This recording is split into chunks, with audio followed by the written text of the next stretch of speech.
Rise up, O flame, by thy lights glowing, bring to us beauty, wisdom, and joy.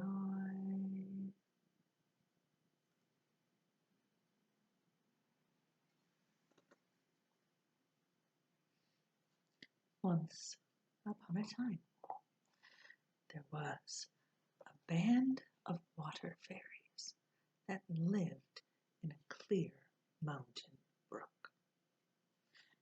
Now, these water fairies were playing one day in the brook when a group of air fairies flew overhead and called out to them, "Come, come with us, we need your help." The gnomes need our help, for the fire fairies have dried up the ground, and the bulb and seed children are very thirsty, and the gnomes cannot help them unless you bring the water.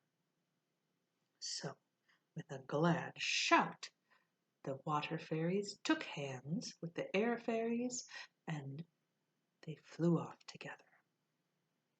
Now there was one water fairy who decided not to follow them and to stay there, floating in the brook.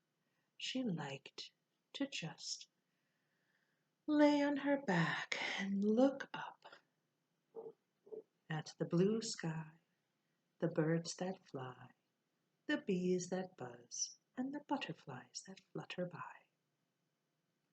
Now, slowly, that little mountain brook carried her down the mountainside, and soon she came to a waterfall. Well, here was another band of water fairies working hard, and they were carrying the spray from the waterfall onto each side of the stream so that the flowers and the trees there could drink. And they called out to her, "Come, help us with our work." But she did not join in. She just stayed floating on her back and slid over the waterfall, slipped into the pool beneath it, and amused herself by watching the blue sky, the birds that fly, the bees that buzz, and the butterflies fluttering in the flowers.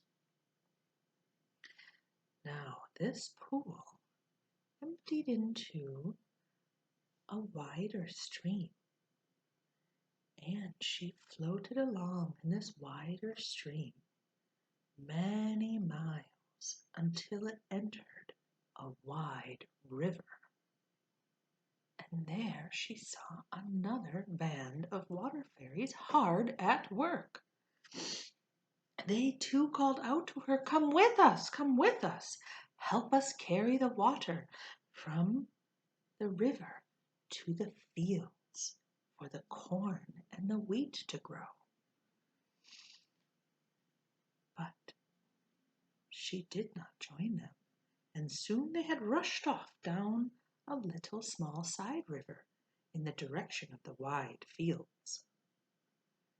She continued on her way, floating along, enjoying the blue sky, the birds fly, the bees buzzing, and the butterflies fluttering. Now, as this river became wider and wider, soon it bore boats that were journeying to the sea. And on the banks of the river she began to see towns and houses and villages and children on the shores playing and fishing. There was lots for her to see. And as she went, the river grew broader and broader and broader until she heard waves crashing on the shore. And sure enough, soon the river joined in and emptied out into the great ocean. She continued to float along, but no longer could she stay on top, for the waves were wild and high and much too rough. So slowly she sank down below, down deep to the bottom, and she drifted along. And there was much to see here as well. She watched the fish and the sea creatures hunting for their dinner, the sunfish and starfish, the sea snakes and seahorses, the sharks and the whales, and many more. Well, she floated along for some time until she came at last to a pink coral palace. And she drifted through one of the open arched windows. There she saw the sea princess, who was surrounded by crowds and crowds and crowds of water fairies, including her own friends from the mountain brook. She watched as the fairies, one by one or in groups, came to the sea princess and told her about their work. Now the sea princess was a mermaid who had flowing blue hair, eyes as blue as the sea, lips as pink as coral, and her home was the sea, so she cannot leave it. But the fairies would come to her to tell her of all the wonders that they see and of their good work.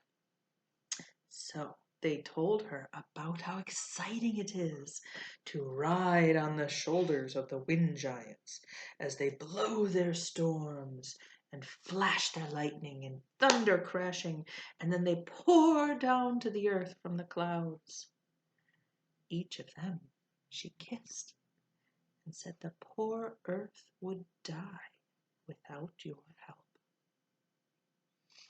Then the fairies told her about the busy work they did underground with the gnomes, and how they carried streams of little trickling water along the tunnels the gnomes had dug, right to the roots of the thirsty plants.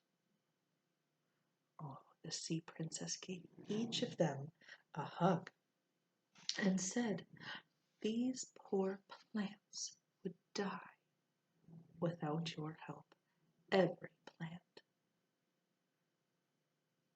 Now, sometimes they told her of their work to fill up the wells of the humans with fresh, clear water so that they could drink and do their washing. Each of these fairies she gave a shining pearl and said, "You have done well. Without your help, the poor humans could not live on this earth." After she had given each of them their pearl, all of the water fairies sang joyfully together and rose up out of the sea, where the air fairies took them by the hand and carried them off over the land. Now, every morning, many of those water fairies descend, and their sea pearls become dewdrops for the flowers and grasses to drink.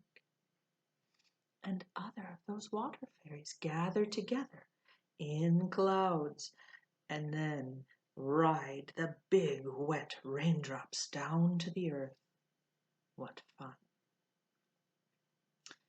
Now our little water fairy, who was too lazy to do any of this good work, waited for something else to happen. But now all was quiet and still deep in the ocean, and so she fell asleep. And she slept for a very long time. Some strange things happened to her while she was sleeping. The green sea slime that settles on everything still at the bottom of the ocean settled on her too. And then the white sea sand stuck all over her and turned into a hard shell. When she awoke, she was stuck in a hard shell prison. And she did not even have a single window to look out from. Now she could really be lazy and is there in that prison to this day with nowhere to go. And she is far apart from her friends who were happy and free and happily going about their work, journeying from earth to sky to sea, and always bringing help to life on earth. Snip, snap, snout, this tale is told out.